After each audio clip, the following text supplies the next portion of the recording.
Bismillahirrahmanirrahim. Assalamualaikum warahmatullahi wabarakatuh. Selamat pagi menjelang siang adik-adik semua. Hari ini pembelajaran kita akan sedikit berbeda dengan pertemuan-pertemuan sebelumnya, di mana pada pertemuan-pertemuan sebelumnya kita bisa bertatap muka secara langsung. Maka untuk pertemuan hari ini dan untuk beberapa pertemuan ke depan, mungkin akan kita maksimalkan menggunakan platform e-learning ini. Sebelum mulai pembelajaran, maka alangkah lebih baiknya kita sama-sama memperbaharui niat kita terlebih dahulu. Maka semoga apa yang saya sampaikan dan apa yang adik-adik simak akan menjadi sebuah keberkahan nantinya. Dan kemudian yang terpenting adalah tidak mengurangi sedikit pun esensi dari proses pembelajaran kita hari ini. Baiklah, memasuki pertemuan ke-9, maka di dalam studi kelayakan bisnis kita akan bahas lebih dalam terkait dengan aspek manajemen dan sumber daya manusia. Sebelum lebih dalam ke dalam aspek manajemen dan sumber daya manusia ini, saya akan melakukan review sedikit terlebih dahulu. Kira-kira SKB itu apa sih? Gitu. Mungkin adik-adik udah pada tahu ya, tapi saya mungkin meremember lagi di benak adik-adik bahwa makna SKB dari kesimpulan beberapa ahli dikatakan bahwa studi kelayakan bisnis itu adalah suatu kegiatan yang mempelajari secara mendalam tentang suatu usaha atau bisnis yang akan dijalankan gitu, dalam rangka menentukan layak atau tidak layaknya usaha tersebut dijalankan.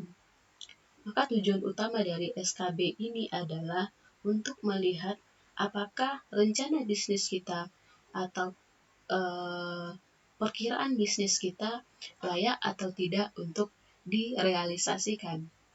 Maka artinya SKB dibuat sebelum suatu bisnis itu dijalankan.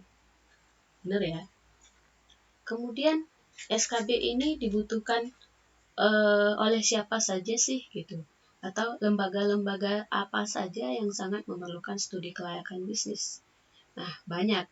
Bisa jadi dari pemilik usaha. Nah, misalnya adik-adik mau bikin usaha, kemudian adik-adik bikin dulu studi kelayakan bisnisnya bagaimana gitu. Apakah nanti usaha adik ini layak untuk direalisasikan gitu. Selain pemilik usaha, kreditur juga. Kreditur itu orang yang memberikan kredit.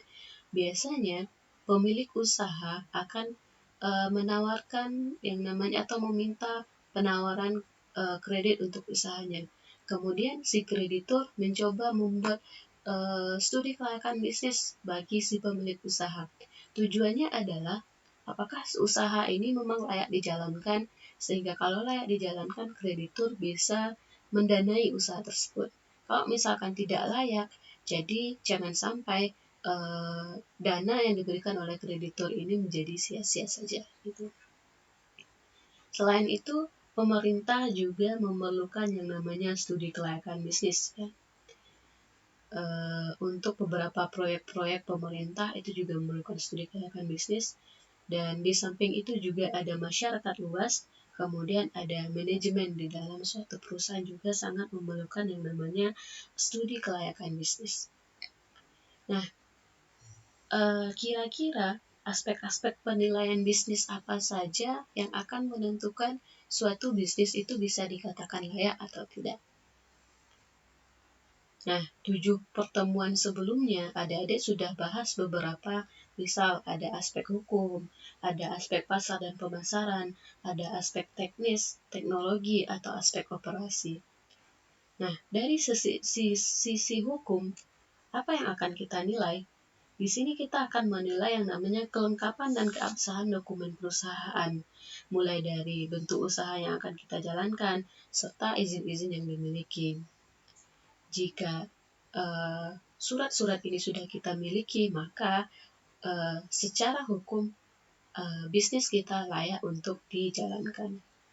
Kemudian setelah aspek hukum, teman-teman juga sudah belajar yang namanya aspek pasar dan pemasaran.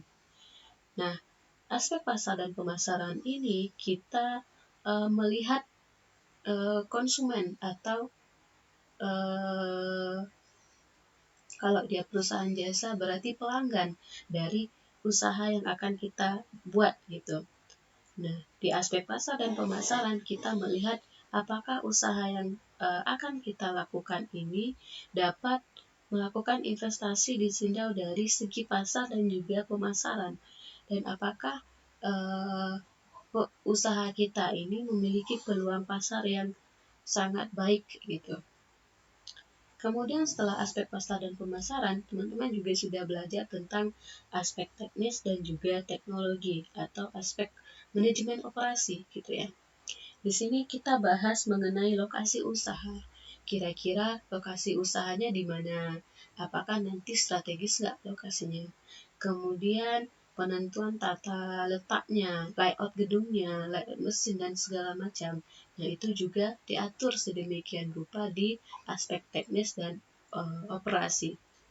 Kemudian kita lihat juga bagaimana lokasinya atau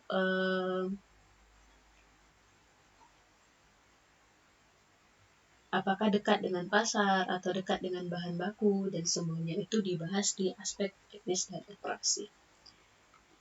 Nah, saya beranggapan bahwa adik-adik semua sudah paham mengenai apa itu SKB, aspek hukum, aspek pasar dan pemasaran, dan juga aspek teknis serta teknologi. Nah, sekarang kita akan bahas tentang aspek manajemen dan juga sumber daya manusia dari studi kelayakan bisnis yang akan kita buat gitu. Kira-kira apa sih pentingnya manajemen dan juga SDM ini dalam SKB? Kenapa perlu ada aspek manajemen ini? Di sini ada 3 jawaban. Yang pertama adalah bahwa aspek manajemen dan organisasi merupakan aspek yang cukup penting dianalisis di dalam kelayakan suatu usaha. Kenapa?